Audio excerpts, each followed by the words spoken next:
That should have been your intro.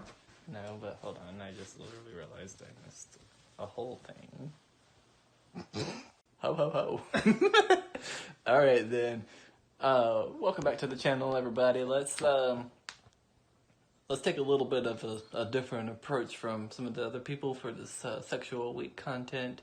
So I have I know I've had a request that I have not fulfilled yet, but I'm planning on fulfilling it pretty soon about doing a religious video, and thoughts for that are in process, and because that was in process, that kind of spurred me in a certain direction when it comes to my content for this week. So, we're going to talk about basically sexual education and the differences between, I guess, what I would consider proper sexual education versus improper sexual education. Being born and raised in the South, I have plenty of experience with the latter, unfortunately. You know, thanks to the whole Jesus rules everything type of mentality. We could get into that whole spiel, but that's gonna be a whole hour that we don't have. But anyways, so basically, and another thing that kind of spurred this was a recent political gander that happened in the state of Alaska that some of you may be familiar with, where their, oh shoot, yeah, it was their representative who used to be governor, she's not a representative, planned on implementing a sexual education course, she planned on implementing a sexual education course. The teachers there used a YouTube video, that I won't name here for monetization purposes or whatnot like that. I don't want to get copyright struck or attacked in court. And so basically they were using her videos, and this representative brought lawsuit against them, or against the school district, to say, no, you can't use these things, and the school board backed her up. However, these YouTube videos were by a professional OB-GYN doctor who has her board certified certificate to be able to tell about these things and teach these things.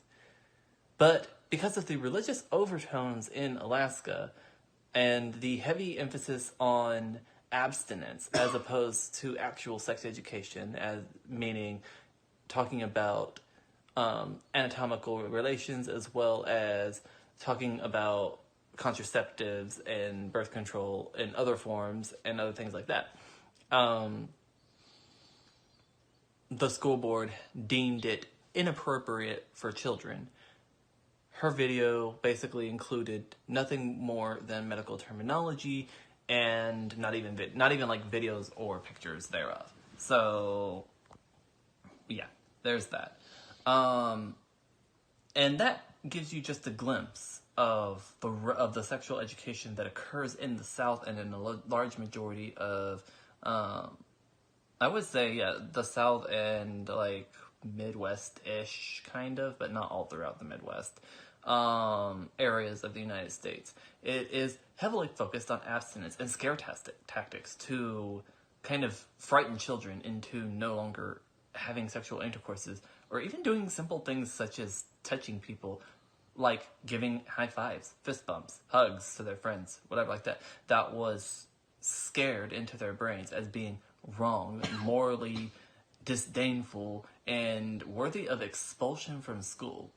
This could have been prevented earlier, if not even just entirely.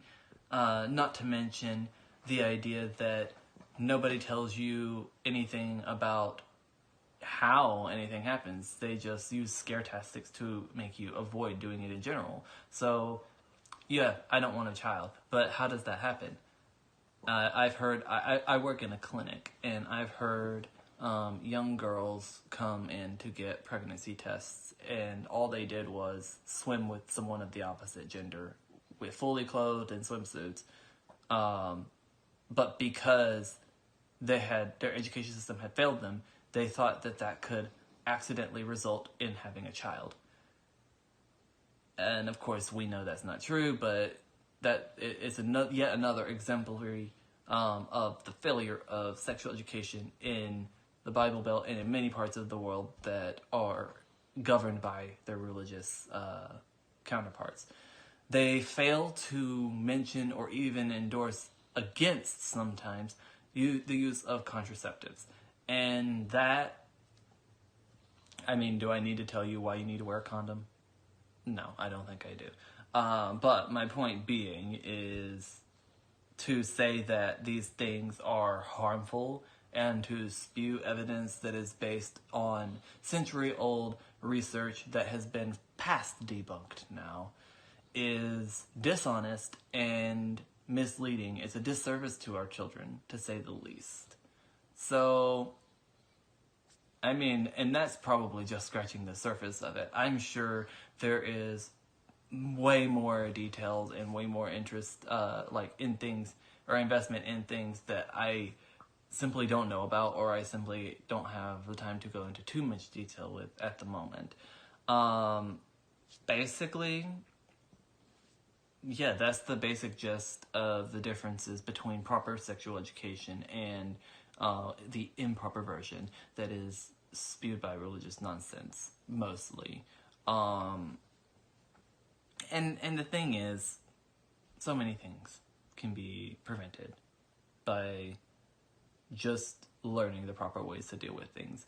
And I can already hear the opponents of this saying, like, well, what about the children? We want to protect their innocence and stuff. Well, if you want to protect their innocence, the best way to do that is to teach them how to protect their innocence themselves. Well, that's my whole sexual video that I've done on this one, and I hope you learned something, or at least got some interesting ideas going around in your brain. Now, I suppose I will see y'all next time on the channel, and I got a couple of videos in the workings for the suggestions that I've got, and those should be up sometime soon. I apologize for the delay that I had. I had a lot of personal stuff going on, so that delay should be very minimum now, hopefully, and we'll be back to business as usual. No, ay, por eso le meto a las dos a la vez. Una en cuatro, la otra al revés.